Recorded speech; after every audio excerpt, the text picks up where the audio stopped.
सोचो, एक 10 साल का लड़का अपने आप से कहता है या तो मैं 35 साल की एज से पहले मिलियनेयर बनूंगा या फिर ओमाहा की सबसे ऊंची बिल्डिंग से कूद जाऊंगा। ये बोला था वॉरेन बफे ने। एक ऐसा लड़का जिसकी फैमिली ग्रेट डिप्रेशन के दौरान फाइनेंशियल स्ट्रगल से गुजर रही थी, जिसकी माँ कई बार खुद भूखा सो जाती थी ताकि घर के बाकी लोग खा सकें।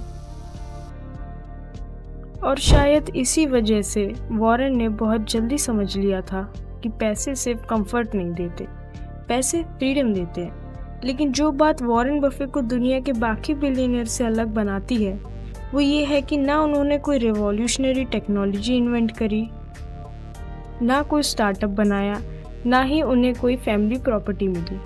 उन्होंने सिर्फ एक गेम को दुनिया के किसी भी इंसान से बेहतर समझा, मनी को ग्रो कैसे किया जाता है। और आज हम उसी कहानी को शुरू से समझेंगे। 1930 अमेरिका ग्रेट डिप्रेशन के बीच में था। बैंक्स बंद हो रहे थे, बिजनेस कोलैप्स हो रहे थे और लोग अपनी सेविंग्स खो रहे थे। वॉरेन बफे का जन्म इसी वक्त ओहामा में हुआ। उनके फादर स्टॉक ब्रोकर थे, लेकिन इकोनॉमिक क्राइसिस इतना बड़ा था कि फैमिली को भी फाइनेंशियल स्ट्रगल्स का सामना करना पड़ा। बचपन में वॉरेन ने देखा कि पैसों की कमी सिर्फ नंबर्स की प्रॉब्लम नहीं होती, वो पूरी फैमिली को इफेक्ट करती है। और शायद इसी वजह से बहुत छोटी एज में उनका इंटरेस्ट मनी और बिजनेस की तरफ बढ़ने लगा। लेकिन वॉरेन नॉर्मल बच्चों की तरह नहीं सोचते थे। जहाँ बाकी बच्चे गेम्स खेल रहे होते थे, वहाँ वॉरेन पैटर्न्स ऑब्जर्व करते थे।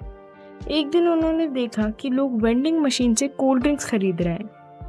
अब कोई और बच्चा होता तो ड्रिंक पे फोकस करता, लेकिन वॉरेन ने फोकस किया बॉटल कैप्स पर। वो हफ्तों तक कैप्स कलेक्ट करते रहे, काउंट करते रहे, ऑब्जर्व करते रहे और उन्होंने नोटिस किया कि सबसे ज़्यादा लोग कोको कोला पीना पसंद करते हैं। उस वक्त शायद किसी को नहीं पता था कि ये छोटी सी ऑब्जर्वेशन फ्यूचर में उनके लिए बिलियंस ऑफ डॉलर्स का प्रॉफिट बनाने वाली है। सिर्फ 6 साल की एज में वॉरेन कोको कोला की बॉटल्स खरीद कर डोर टू डोर बेचने लगे, फिर च्युइंगम, मैगजीन और न्यूज़पेपर। लेकिन इंटरेस्टिंग बात ये नहीं थी कि वो पैसा कमा रहे थे। इंटरेस्टिंग बात ये थी कि उन्हें पैसा स्पेंड करने में एक्साइटमेंट नहीं मिलती थी। उन्हें एक्साइटमेंट मिलती थी प्रॉफिट को दोबारा इन्वेस्ट करने में, यानी पैसे से और पैसा बनाने में। और यहीं से उनकी ज़िंदगी का सबसे पावरफुल प्रिंसिपल शुरू हुआ, कंपाउंडिंग। बचपन में वॉरेन ने एक कहानी सुनी थी, एक राजा और एक पुजारी की। पुजारी ने इनाम में सिर्फ इतना मांगा कि चेस बोर्ड के पहले स्क्वायर में चावल का दाना रखो, दूसरे में उसका डबल, तीसरे में फिर डबल और ऐसे ही 64 स्क्वायर्स तक करते जाओ। राजा को लगा ये बहुत छोटी डिमांड है, लेकिन जैसे जैसे कैलकुलेशन आगे बढ़ी नंबर्स एक्सप्लोड करने लगे। आखिरी स्क्वायर तक पहुंचते पहुंचते चावल की क्वांटिटी इतनी ज़्यादा हो गई कि पूरा राज्य भी कम पड़ गया। ये कहानी वॉरेन बफे कभी नहीं भूल पाए, क्योंकि उन्होंने समझ लिया था लाइफ में एक्स्ट्रा ऑर्डिनरी रिजल्ट अक्सर एक्स्ट्रा ऑर्डिनरी एक्शन से नहीं बल्कि ऑर्डिनरी एक्शंस के लॉन्ग टर्म रिपीटेशन से आते हैं। यही कंपाउंडिंग है और इसी प्रिंसिपल ने वॉरेन बफे को बिलियनेयर बनाया।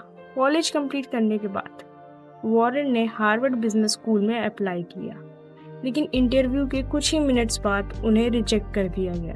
लेकिन हर बार लाइफ की सबसे बड़ी ब्लेसिंग्स रिजेक्शन के फॉर्म्स में आते हैं। हार्वर्ड ने मना किया तो वॉरेन कोलंबिया यूनिवर्सिटी चले गए और वहीं उनकी मुलाकात हुई बेंजामिन ग्राहम से, वो इंसान जिसे आज भी वैल्यू इन्वेस्टिंग का फादर कहा जाता है।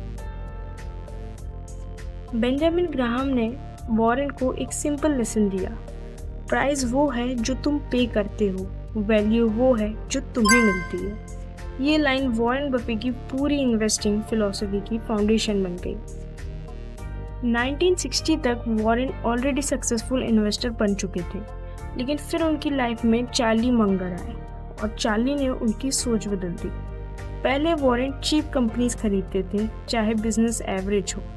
चार्ली ने कहा एवरेज बिजनेस को सस्ते में खरीदने से बेटर है एक एक्सीलेंट बिजनेस को फेयर प्राइस पर खरीदना। ये एडवाइस गेम चेंजर साबित हुई। इसी के बाद वॉरेन ने कोको कोला, अमेरिकन एक्सप्रेस और बिजनेस में इन्वेस्ट करना शुरू किया। और उन्हें डिकेड्स तक होल्ड किया, क्योंकि अब उनका गोल ट्रेडिंग नहीं था, ओनरशिप था। बर्कशायर हाथवे, वॉरेन ने उनके शेयर्स खरीदने शुरू किए।